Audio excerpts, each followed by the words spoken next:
the reason why I don't want is because my suggestion is very cringe lah. Hi J1s, this is something that you're going to be doing subconsciously now that your promo exams are over. Now you're going to end up wasting your next 2.5 months away, and you realize that it's a bad idea next year.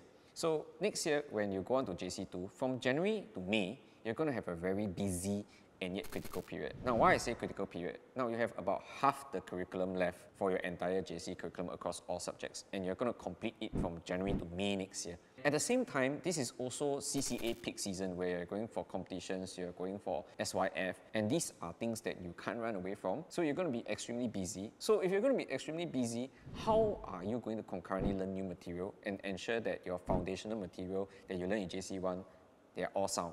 So ETG has designed a Headstart program for all JC1 students promoting to JC2. In our Headstart program, you'll find that we will be able to ground yourself in your J1 foundation topics, making sure that you close all the gaps before you move on to JC2, as well as start on the JC2 topics ahead of your peers, giving you the advantage before you start JC2. So if you'd like to find out more, we will catch you at the Headstart program.